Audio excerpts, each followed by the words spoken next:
sure whether we're going to see a superstar performance today, because she mightn't have to be a superstar to beat them.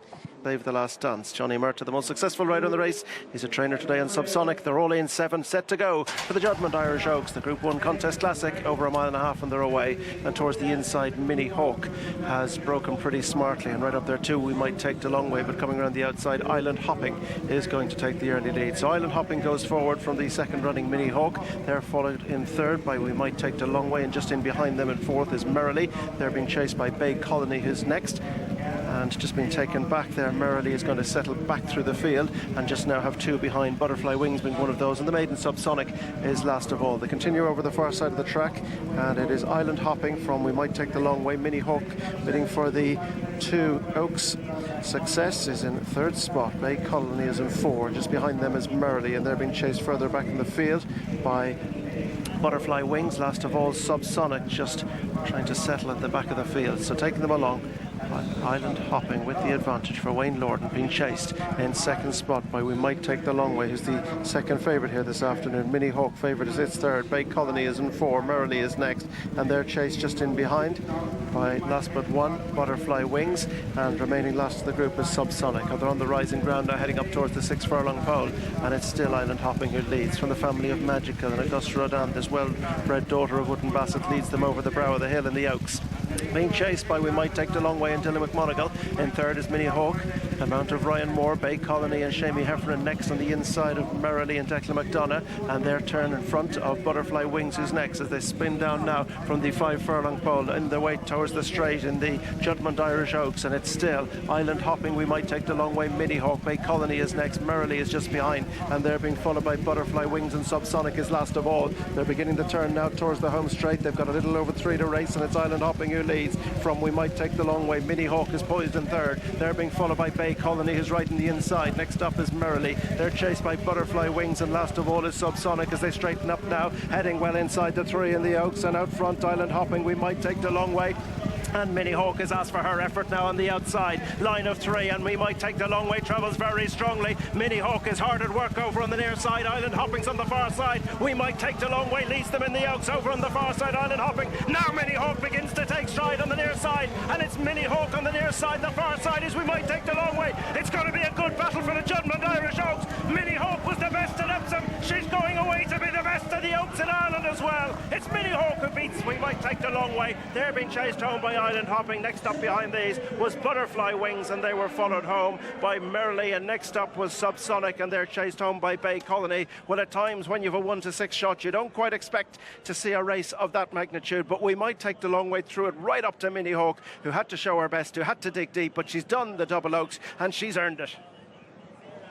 Oh, she earned it all right, but I think she was rather cosy in earning it. Emmett, what did you think? Yeah, look, hats off to Dylan Brown McMonigal. I didn't expect him to be in front of Ryan, but he changed tactics today and said catch me if you can to an extent to Ryan. But Ryan always had dead aim on him, and it just took him a little while to build up the momentum the whole way throughout the straight. The first 3 sat the first 3 homes sat the first 3 places all the way. There wasn't a whole pile of pace on, and it just took this filly a little while to hit top gear. But as you say, Ryan has changed his hands plenty, only given her 1 or 2 smacks behind the line or behind the saddle, and she was somewhat cosy at the line, Jane. She was. She's only doing what she has to do, and I think that's going to be a real asset to this filly for the rest of her career, because she might well have longevity. She hits the line, she pricks her ears, and Fran, I was never worried.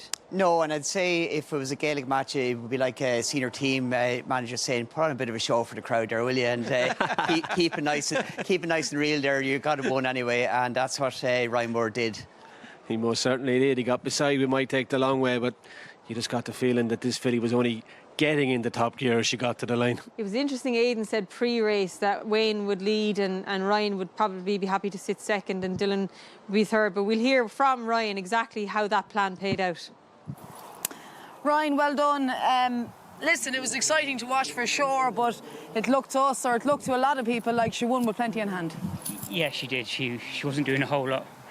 I just had to wake her up to get past Dylan, a little bit like at the Oaks at Epsom.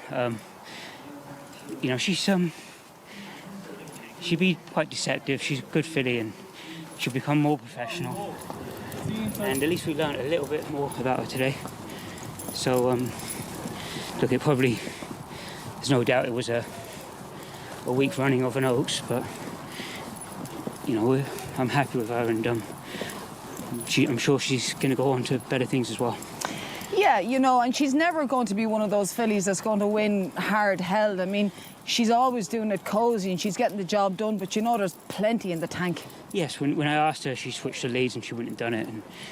And Chester, at the start of the year, she only won a length, just minded herself, and she got to the front at Epsom and went to sleep with me again. So we're learning about her, and she'll be better than this. You've ridden some fantastic fillies over the years. Could she be a magical or found in that kind of bracket? They were very good fillies. She could be. There's no doubt. She has the pedigree to go on. Ryan, well done. Another Oaks double. Well done. Well done is right, and they are illustrious boots to try and fail here. We'll take them down off the hill. Fran, we might take the long way, is in pole position, but Ryan Moore has a target on Dylan Brown McMonigal. Yeah, and he's got a perfect aim into race. That filly that was just behind him, Nefson, when she finished back and forth, would keep going, and as would Eileen Hoppin, who ran a very good race today, down in distance, up in class. Ray Norden cutting out the running for a stable companion. It was just this brief moment, Emmett, where Ryan Moore had to get a backhander into Minnie Hauk just to get her going. Just always got the feeling for all that the eventual second is ran a cracker that the winner had her well within her sights, and I'd say time will tell. She'd plenty in the tank. Yeah, it just took him a couple of minutes or a couple of strides to get the engine started, but once it did, it really started to roar, and at the line she was very strong, just pricking in ears as she goes by. Pat Healy on the inside of the course there, showing that she had plenty left in reserve, and yeah, look, she was a good winner. I think a cosy winner probably describes it pretty well. It most certainly does, and there's Paul Smith in the background. Of course, Minnie Hauk runs in the colours of his father, Derek.